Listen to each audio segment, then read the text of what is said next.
This is Explosion Network's Fast and Furious podcast, and we don't have friends. We have family. Each week in the lead up to Fast and Furious 9, we should be cracking a Corona to discuss the films, characters, music, and more of the Fast saga. My name's Dylan Blight. Joining me today, Kieran March. You thought this was going to be an Explosion Network podcast where Dylan didn't fuck up the introduction on the first time? Wow, why is this a joke? I don't understand. Also here, Ashley Hobley. Hey, excited to be here because life is binary, zeros and ones. Only two things keep a group like this together: fear or loyalty. And I don't see a drop of fear amongst you guys. Except the fear of you screwing up the intro every week. Fucking hell! Yes! The intro's quite long. I should be allowed to fear something. You know? What are you over here? You're like, dude, what do you want to watch every fortnight? Hey, what do you want to watch? And you fuck that up still. Do I though? What do you want to watch? There's a lot of W's. Yeah, there is a lot of W's. You're taking the L on this one, chum.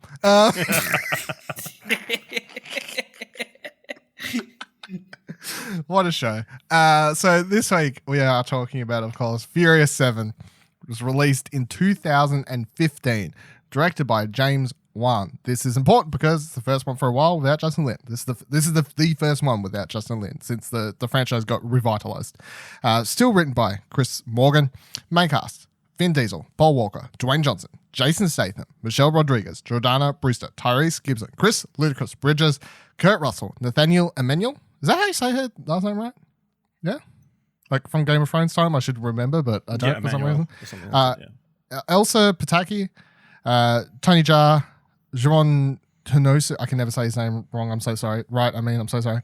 Honsou, Lucas Black, and Ronda Rousey. The synopsis for the film is Deckard Shaw seeks revenge against Dominic Toretto and his family for his comatose brother. Dominic Toretto, you don't know me.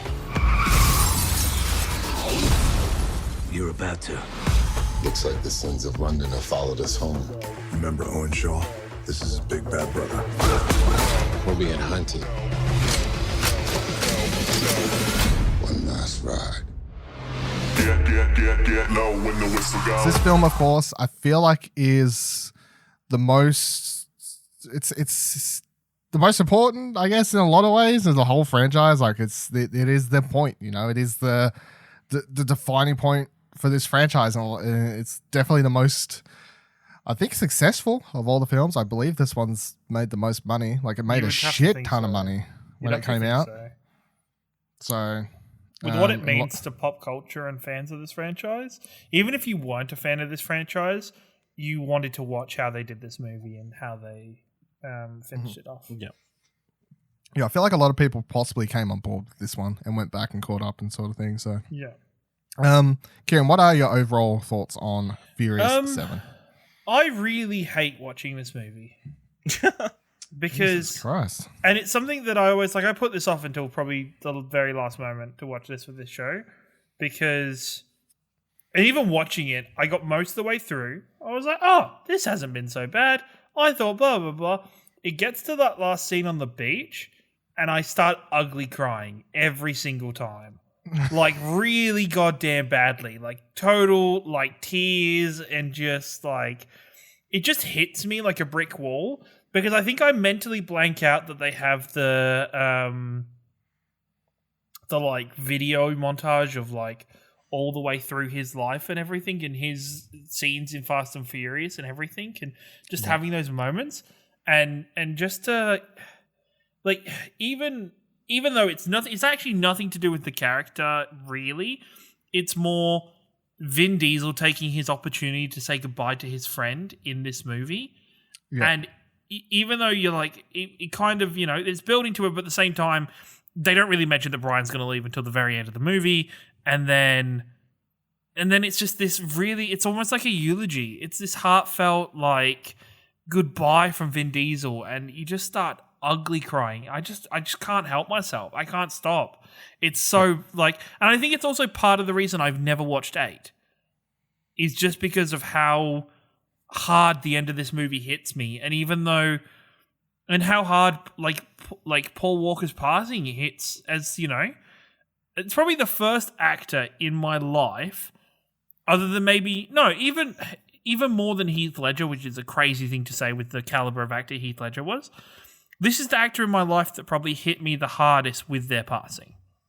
Because it was an actor that had been around throughout my childhood in movies that I had connected with in my younger teenage years, that it was just a very shocking thing. And then to see it done in this way was amazing.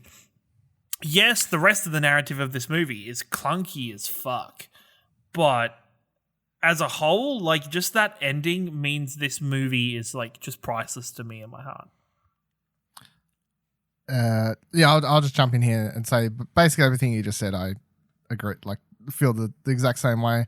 I've watched this movie a lot, and every single time I'm crying at the end. I don't know, maybe we'll get to a point here where I start fucking crying in this thing if we start talking about certain things, because exactly the same to you. I feel like I can definitely say without a doubt, like, there's been some of the celebrity deaths where I'm like, oh, that made me like sad, or, you know, something like that. But I can definitely say without a doubt that Paul Walker's death was, I would say, the one that has hit me the most, full stop, throughout my life so far, like celebrity death. Because he's the only actor that I watched all of his movies growing up. Everything. A lot of them were terrible, but I don't give a fuck. Like, you know, because he did a lot of different franchises. He was trying out horror movies and whatever else. He did Into the Blue with Jessica Alba. I was like, I'm a fucking high school. I'm like, oh, fucking Jessica Alba. You know, like, Paul Walker's in this. I'm watching this damn movie. And then, of course, the Fast and Furious movies, like, one of my favorite franchises of all time. So yeah, it's like, when I can definitely say that his death is the one that's hit me the most, full stop.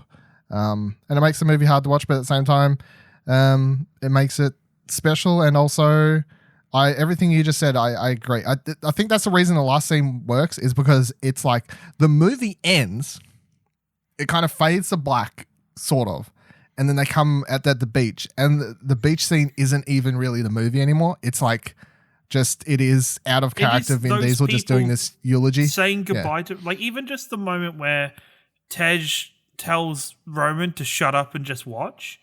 Yeah, is so heartbreaking, where you're just like, this is their moment of not just saying goodbye to the characters as characters, but this is their moment of saying goodbye to Paul in such a public way. It's just so, it's heartbreaking to watch. And especially with that music playing underneath it, like, even just the moment that piano piece starts playing underneath everything, you're like, fuck, here we go. Oh, okay, here, this is why I don't like watching this movie. Here we fucking go again. Here we go again. Here come the waterworks. Yeah, exactly. Every time. I'll say for the rest of the movie, I enjoy the rest of it. I think the first, like, half an hour is clunky, because it does a lot of, like, got to do this and show you this to get this person over here. They've killed Han, blah blah blah. Now Statham's over here, blah blah blah. Oh, and now, like, we're kind of into the main movie and stuff's happening, and they're gonna chase people. But I feel like the first half is a lot of, like, scene, and then you kind of get into the throw of things. And I don't mind Jason Statham. What's the fuck is his first name? Deckard Shaw. Deckard. Is it? Oh, Deckard Shaw. Right, yeah. I think Deckard Shaw's, Jason Statham is a great villain. Like, he's fun to watch in this, which is why I have when we get to next week. He could have. He was good enough to be a villain by himself. They just didn't write this narrative to make him the sole villain.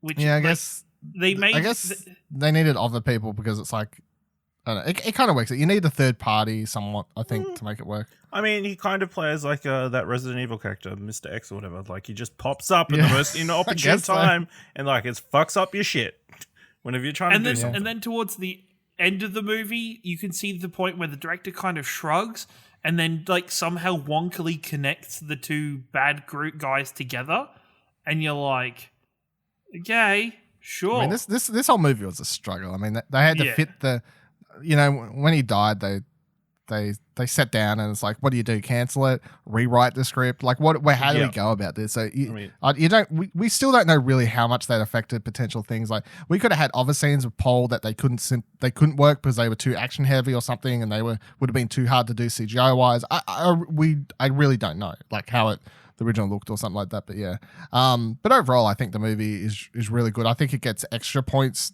because of the end scene and like how it treats that, I think I'm just willing to say I'd bump up the score at least one whole point for the emotional impact that has.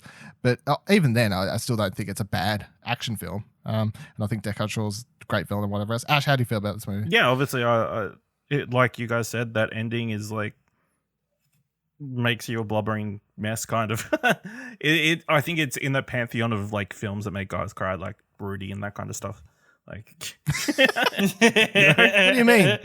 I cry in all movies. What's I this cry pantheon? way more than I'd like to admit. we'll talk about it later. But yeah, I think they give Brian a good story through the arc, through the start from like adjusting to domestic life and then going back one last time. And I think It works out like having him retire. Like yeah, at the end, again, like, I wonder story-wise. in an alternate universe where Paul Walker doesn't die, what this movie looks like. Yeah. Does he It's still just- get written out, or like? Well, the thing that chokes me up more is the scene of him on the phone to Mia Yes. towards the end. That seems like a scene that Paul Walker shot himself. Like that doesn't seem like a CGI, a deep fake, yeah, a deepfake. CGI deep fake version of him, which makes everything like even in that scene I was getting choked up with him and Mia talking because it's like I'd love to know if they shot the Mia stuff after Paul's passing because you can tell it's hard for her going through I was that. about to say, you can tell it's hard. Like she's acting really, really well, or it's just like she's using what she's got. You know, Yeah. she's making it work for her. So let's get into talking about the family, of course, for this film. We'll talk about. We already kind of covered it, so we don't really need to say much. But of course, this film sees us lose Brian from the franchise / family, unless they do some fucked up CGI shit in the future, which I No. don't really want them to. No, I think there's Definitely I doubt not. they would do Never that. again. Even this movie, what this movie did, and I understand the parameters they were working within because of it, and they weren't prepared to do it. This movie, even like some of the CG is like very noticeable at times. Or I don't think so. I think this movie has the best use of that CGI technique. Nah. More so than Marvel. There's like some and shots what else. that Nah. aren't great, like the There's shot just- where they're looking over Los Angeles, like all the whole group together. Yeah, but I still say overall, like compare this to like I still think this looks better than Tarkin and Leia No. and any of that stuff. No way. Looks better than Leia. Doesn't look better than Tarkin. The problem I think it is, and I think it might be just because the problem for me might just be because of how long and how important this character is to this movie. The amount of shots where they obviously are using either the back of his head or like there was a lot of him like picking up Jack and like moving it across his face like perfectly in time as the shot looked to hide his face and just shows him. There was a lot of those that it was like, oh, okay, I can see you're trying to get around this, so you can't, because you can't deepfake and CGI everything. That'd be insane. It was, I think if I didn't have such a connection to this, I'd find it harder to be passable of that CGI. It just might be my hot take of this movie, but it's just, yeah. I will say, like, as much as I'm like, I hope they don't do any CGI shit for him. The one asterisk I have on that is potentially one shot for the 10th and final film. Like, if they want to shoot like something that shows him living happily with Mia or some shit, like in the rounding moments of 10, where it's showing all of our characters and what they're doing before it rolls the credits, I actually think I would be okay with one moment like that. I think that's all I would be okay with personally. And I think that's fine because it's like showing all the characters and where they're at. That's the only time I would allow it. Would you be okay with that? Would you be like, no? I'd have to see it beforehand. I'd be, yeah, it would. Yeah. But in concept, are you like, that's... Yeah, would that be seems okay? fine. I mean, Yeah. they could just reuse like some sort of footage they didn't use Yeah. previous or something like that. Because I just feel like if 10th is the final one, like it would be fitting to see... That's I if feel- he I feel like I could see survives that. till 10. Yeah, jeez. Oh god, it'll be interesting to see how they handle it with Mia in number 9. New one. Yeah, I'm looking Yeah. forward to it. Like, are they just going to have... it has to be Jacob just be a phone kills conversation, right? Brian off screen. No, fuck off. I feel like it just has to be a phone conversation, and like they could have a shot of like you could hear like the kids playing in the background. The camera could be facing her, And you could like she turns to camera like she's talking to like Brian off screen kind of thing, and she could be like, "I've got to handle this. Are you okay with it?" And then like it just cuts. Like you don't need to hear him say anything, but like having her talk to him but us not seeing him, I think is the like they could get away with a quick scene like that of her being like, "It's my brother, it's family. I've got to. This is for me. This isn't for you." It Brian. does feel. The problem with that is it feels very weird of Brian just letting her do it by herself. Yeah, I mean, because yes and no. The whole movie is Brian is part of that family. Brian, yes and no, but it's like if someone's got to stay there with the kid, like maybe for once it's like him being like, you know he what, has a broken leg. I did the last one. Yeah, well, I mean, he did 7. You know, she stayed at home. She's on the phone. She's like, "I'm so sorry we took that trip to the Alps and you broke your leg. Hey Dom, how are you?" Yeah, I mean, maybe. So our one new addition to the family in this film, though, is Ramsey, who I guess when you first meet in the movie, you don't really think that she's going to end up being part of the family. But I mean, and maybe even by the end of it, Kieran's like, "But is she?" And the answer to that is yes, because she is part of the group come 8. So I can confirm she is actually part of the family and introduced in this film. So she's also in the trailer for 9, so I guess that's kind of... Yeah, she's also in the trailer for 9, exactly. Yes. I don't know if you saw her or not, so how do we feel about Ramsey as a character and like her how she works within the group, especially as like kind of Tej's partner, I guess? I mean, she adds a new dynamic to the group. Like she's not like anybody else, kind of. You know, she's got the. Is she though? She's a lot like Tej. Yeah, but better.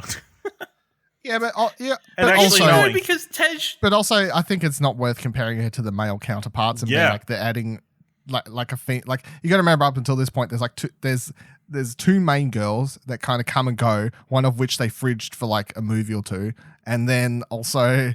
The other one they the other one's like I'm on baby duty, and then another one's like, "Oh, I slept with Dom for an episode and now I'm off because your dead girlfriend's." Like the women don't exactly get the best end of the stick. So introducing another strong female character that's also not just like the other ones were like all Dom's girlfriends, of course, be that what's her name? Elsie? No, what's the police? What's her name? Oh, I'm forgetting what the fucking character's name is. The police officer, anyway. Her and of Elena. course, Elena. Yeah, so it's like like she's that strong, kick-ass police officer. Yeah, yeah, that we couldn't remember her name. Yeah, it's like strong, kick-ass police officer, and then Letty is also like the kick-ass kind of character as well. And Ramsey is tech chick, but also hot tech chick. So not like nerdy girl with glasses. Hot, but they could have gone the hot with glasses nerdy girl route, but they just went for no, like she's just who she is, but tech chick. Yeah. Before we move on quickly, I just want to mention, seeing as we brought up Elena, there was that moment with her and Dom, and it's like interesting that they had that moment in the hospital. Like, and Noel, like, obviously she knows something that we as people who've watched 8 know, and then. Yeah, you're doing fan reading, which also I will note that without spoiling it for Kieran, that I hadn't watched this movie since 8 came out, and rewatching this had a similar thought where I was like, did they do that on purpose, or am I just reading into that because that's what I do? But if you had the same thought, then I'm like, fuck, it does play, like it does play quite well that she's like. She seems like she has something to say, but she doesn't say it. I mean, the timing. Kieran, strap in for next week. I don't know how any of the timing. It does work out. It does. I thought about it, and it does. Anyway, Kieran, wait until next episode, and you'll find out what we're talking about. Yeah, indeed. It's fine. Yep. The surprise is coming. She's a robot. I will say back on Ramsey quickly that I think. I need to see her in 8 to understand her better and to know her better, because in this movie she is a little bit damsel in distress when they first meet her. Oh, 100% when they first meet her. She doesn't fill out that well all throughout, or she doesn't get the opportunity to. So I think seeing her in the next movie and giving her the more opportunity there will probably help me understand her role and everything. Yeah, I think as much as like I have problems with 8 for specific things we'll talk about, and I've been teasing throughout this entire podcast, you do get a better idea of like her being part of the group in 8, of course, because especially by the time 8 runs around, it's sometime, like I would say, I don't think they give an actual thing, but it seems like it could have been like a year, 2 years, honestly, since this one. And she feels a lot more like homey with the group, and also especially like Tej in that movie. Like they're like, we're down, to fuck. So that's how that works. Also, I want to give out, although he's not part of the family, but family adjacent kind of thing, I want to give a shout out to Hector for being in the movie for 10 seconds. We haven't seen him since the first film. Everyone, that was a cool. It's not really a cameo, but cool character to see come back for 10 seconds. Hector in every movie he's ever been in. Hector. Yeah, that guy. That guy. He's pretty great. Shows back up as Hector. And then also adjacent family, Mr. Nobody, because he's not part of the family, although he becomes part of the franchise, I guess is the word I'd put him under. Like he's in this one, and then he's also in number 8, and then also the whole idea of his secret organization becomes very relevant for the franchise going forward, because even though I haven't watched that animated kid show, in that one of the characters is like Mrs. Nobody or some shit. So it's like his whole organization is important for the franchise going forward. I like Kurt Russell as an actor, so I'll enjoy anything that he's in. I enjoy him in this role. He seems like he's just having fun. Yeah, like he's like you can almost exude him being like, yes, finally a role that I can just have fun with. It's not a serious active role, and I don't have to worry about it like I worried about Tron Legacy. And then he carries on with his life. Yeah, pretty much. Ashley's face. I think you're thinking of the wrong actor for Tron. Like, isn't it? No, Kurt Russell's in Tron Legacy. Who do you think it is? Isn't Kurt his dad? I was like, Who? No, Jeff Bridges. It is Jeff Bridges. It's Jeff Bridges. Fuck. Okay. Yeah, it's Jeff Bridges in Tron Legacy. Don't worry. Never mind, everyone. Ashley just dominated me with his what do you want to watch attitude. Yep. I didn't like his face. It was scaring me. It was like something went wrong with the audio or something. It's like this doesn't make sense. Sound right. Yeah, so how do we feel about Mr. Nobody, though? And like that general idea of this secret organization stuff being introduced to Fast and Furious. I think it's like, of course, the franchise is already silly at this point. It's no more silly than it already is. I'm like, whatever. I enjoy it. It's fun. I mean, it's just an easy justifier for why they keep coming back together and why they get all these equipment. Like, it allows them to do even crazier things like drive cars out of an airplane. Yeah. So if you want to break down like the key action scenes of this movie a little bit quickly, because I think this film has obviously some of the craziest up to this point. I love the car. I love the cars out of the airplane scene. And once again, I'd like to point out, like I talked about episodes and episodes ago, that I love how they shot some of it practically, so it doesn't look terrible. Like it looks kind of cool. It's silly, but also sci-fi enough that you're like, could that like work? Like I feel like it rides a line where you're like, but like it is silly, but at the same time, yeah, like maybe like you kind of buy into it, sort of thing. And I love the scene before that around the table with Roman's the one who's like, I got the plan. I got to start making plans, guys. I got to take control of my life. What are we going to do? We're going to drop there. And then, well, how do we get there? Tej, I'm delegating tasks. Well, I've got no idea for that. And then how Roman doesn't get out and they shoot him out. I love it. I think it's funny. And then, of course, the most bullshit crazy of this movie, the car jumping between the buildings scene, which once again, I got to be honest, absolutely nuts, unrealistic. It's not realistic at all. You sure? However, yeah, no, you'd go out that window. You would not. That's not how it works. The car would explode if it hit the other side. It's not going to just perfectly land on the. I mean, the thing it just depends if you hit the window instead of like an actual floor.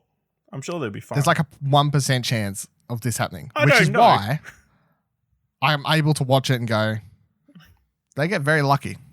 No, just Dom knows. He's like a mathematician. He knows how much speed he needs to hit the right spots. Can I also say, while we're talking about this scene, Ronda Rousey is terrible. I can't Ronda believe Rousey they is- got Ronda Rousey to job to Michelle Rodriguez. She's fine when she's doing the punching. It's that one or two lines she has where I'm like, please just Yep. stop talking.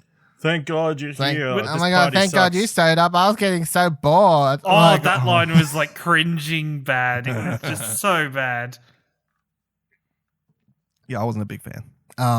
And also rewatching this movie since Ronda Rousey has proven to be a transphobe and whatever else over the last couple of years since this movie comes out. And I'm like, just fucking die, bitch. Like, Whoa! fucking Michelle Rodriguez, beat the shit out of her, Michelle Rodriguez. Come on, just do it.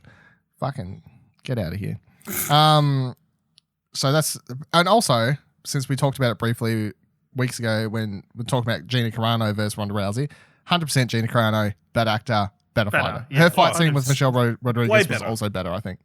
It was way, way better. Yeah. At least she was a fully formed character with a plot.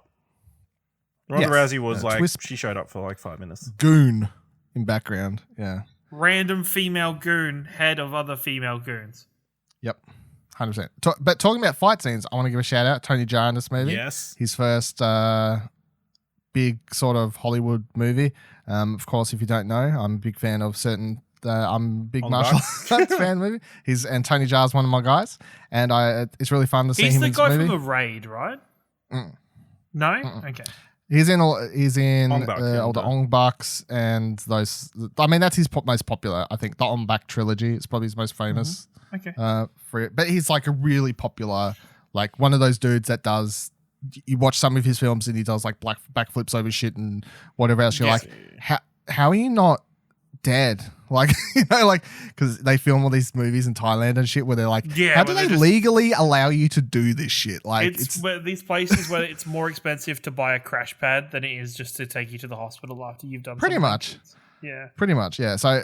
I'm a big fan of a lot of stuff he does. So I remember watching when they announced he was going to be in this. I was like, oh, this is great. And seeing him and Paul Walker have fight scenes together was like really great because I'm like, oh, Paul Walker, like one of my favorite action stars growing up, and then one of my current like kind of martial arts fans. It makes me laugh every time just when he's in his death scene when Paul Walker's just like not fast enough or too slow or whatever.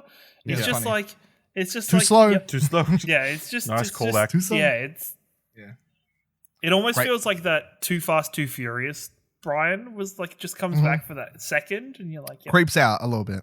yeah. No, you enjoy it creeping out a little bit. Yeah. Yeah, both those fights were awesome. Especially like on the bus. Like, that was cool. The bus thing is fucking. I mean, I think that's honestly the most unrealistic His- part of the whole movie when he grabs his- onto the fucking spoiler. Just him lying on the floor in his like fourth or fifth conversation with Letty, where he's just like, thank you. Like it's just so like there's no quips, there's no He's like, oh, thanks. I Thanks. didn't die. thanks, I'm good. I'm good. Let's go. Get in the car. Off we go. Yeah, it's quite funny. I do want to bring up action scenes, though, in general, like from a directing point of view for this one, because it's one thing I've always noticed about this movie is that, especially after you get used to how Justin Lin shoots things, I think that James Wan's style is highly visible from the moment you start this movie, particularly when you have the opening fight scene between Jason Statham and The Rock. And James Wan does like one of his signature camera moves, which is that when the two of them like flip over backwards, the camera does like a 180 turn in the air and like kind of crashes down to the ground with them. When The Rock does the rock bottom. Is that what you're talking Does about? the rock Yes. bottom, and I'm like, I popped. I remember the first time I saw it, I was like, Do did he the just do the people's fucking elbow. rock bottom? I was like, is he gonna elbow him? This is so cool. When he does that wrestling nerdy shit, the camera flips over for him, and like that's very evident of James Wan's style. And overall, this movie has a highly different directing style to the past ones, and I think it stands out quite a lot. But I think it's good. Like I think James Wan directs a good Fast and Furious movie. I think also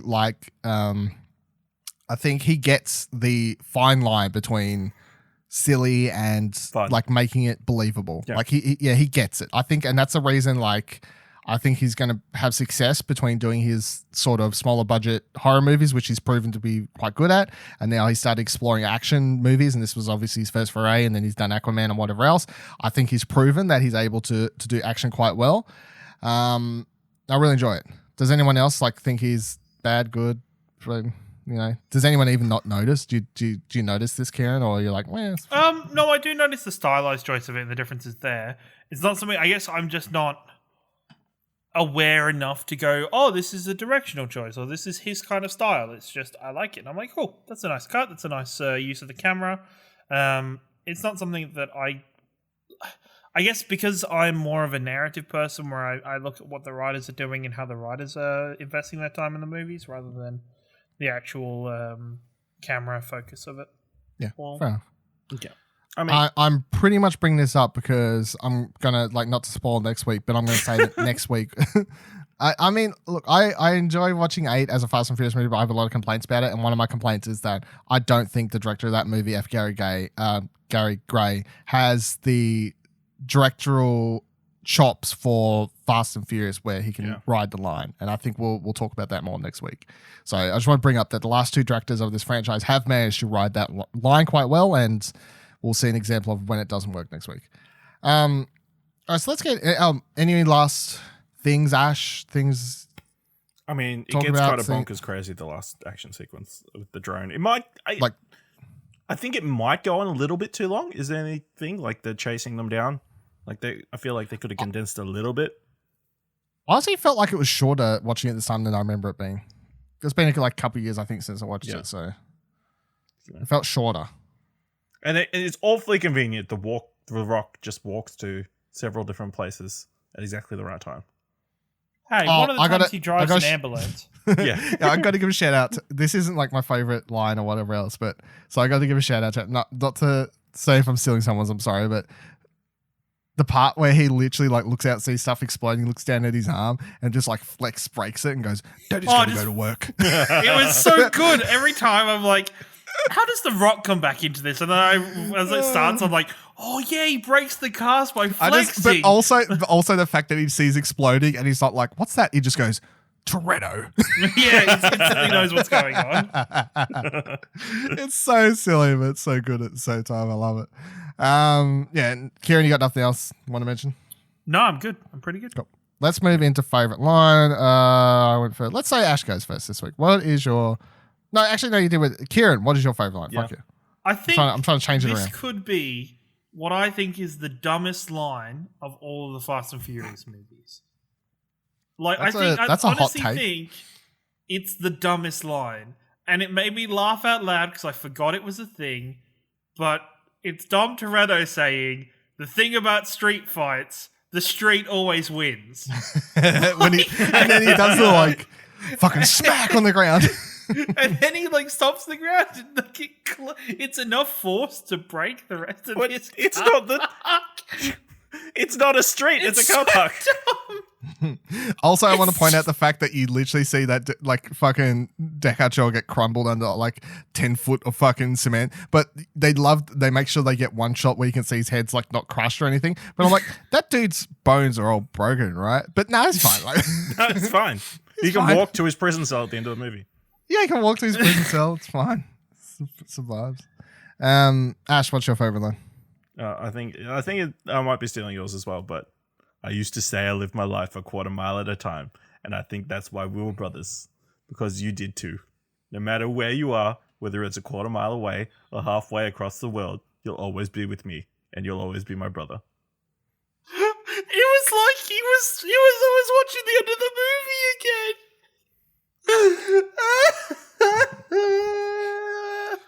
That is my one. Also, I'm going to say I'm glad you said it because it was the thing I think I was going to struggle to say about crying. So it's fine. Because before we started recording, I fucking typed it up into my notes on my phone here. And as I was typing it, I started crying. I'm like, oh God. I think you should say it. No, I can't. It's horrible. I got two more. You can't tell someone they love you. They'll marry the whole time. Who knew?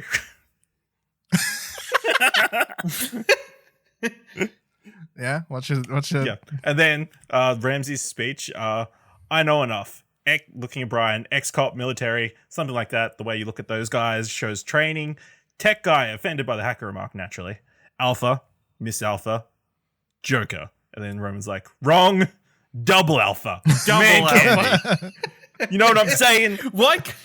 Man, sit Why your can't candy there be ass a double down. alpha? The disrespect around here is real. I will say, even though I'm like, oh my god, so if somebody wrote this, fucking The Rock yelling at Ramsey being like, woman, I am the cavalry, was like, it's like fucking hell. I was like, oh god. The one thing I just thought of all that I want to give a quick shout out that I forgot to mention that is worth mentioning is that this film does build on Letty and Dom's whole her being a new person, whatever else. And I think that is interesting in this film. I think that plot line gets overshadowed by a lot of other things, and that's why it's easy to forget. However, I do like the way they handle it in this, and the fact that she like calls out like Mrs. Alpha, and then it's like, oh, I can't remember if it's like Tej or whoever, Roman, like says they're not married though. But then of course by the time you get to the end of the movie, it's revealed that they did get married at some point, and that's the whole thing when it comes back to it. So I think that's nice. They just kind of gets overshadowed, yeah.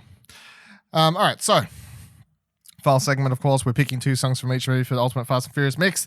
Find it on Spotify. The link is in the description down below. 2 songs each. Go Ash first. What do you got for me? Let's see. Oof. I'm gonna go with "I Will Return" by Skylar Grey, and "Turn Down for What" by DJ Snake. Sure. You a big fan? Turn down for what? Do you get hype? I like to turn down for what? What are you turning down for? What? That's the question. Karen, what do you put? All right, if Ash didn't go for it, I'm going to go for the fucking easy one here. "See You Again" with Khalifa Charlie Puth, because, you know, it's a heart-wrenching song. It's that piano line does things to a man.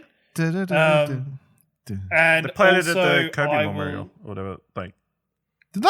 yeah, well, not at the memorial. really? Like, he's the first Lakers game after his death. So, Oh, okay. I did not know that. And then I will also pick "My Angel" by Prince Royce. Well, we actually got a big list here because Ash picked 2 that weren't on mine, and you only picked 1. Obviously, I picked "See You Again." I felt like all 3 of us would pick "See I You mean, Again." it was was a like, given. I Ash- think it's. I wanted to When like Ash- broaden. No, you have to. I be, knew have you to would be pick You that gotta be one. honest. I knew Just you gotta would be pick honest and pick your 2 favorites. You know, that's how it's supposed to work. So I picked "See You Again," and then the other one I picked was "GDFR" by Flow Rider, "Sage the Gemini," "Lookers," and "Noodles," which are, great one. That's another one that I reckon Ash gets down to on his daily playlist where he plays "Turn Down for What," and that one straight afterwards. Yeah, he gets absolutely hyped, I think. Anyway, looks like we're all out of NOS for this week, everyone. Don't forget, follow us on Twitter by heading to explosionetwork.com/Twitter. Next week, we are discussing the film that I've been slowly teasing my problems with, Fate of the Furious, so make sure you watch that before the episode drops next week. It's going to be an interesting time because by the time you're listening to it next week, we are 1 week out. We're currently 2 weeks out from the movie when you're listening to this, so that's exciting times. And that means we're about 2 weeks away from Justice is Coming. Bye! Thought you could leave without saying goodbye? Is it though?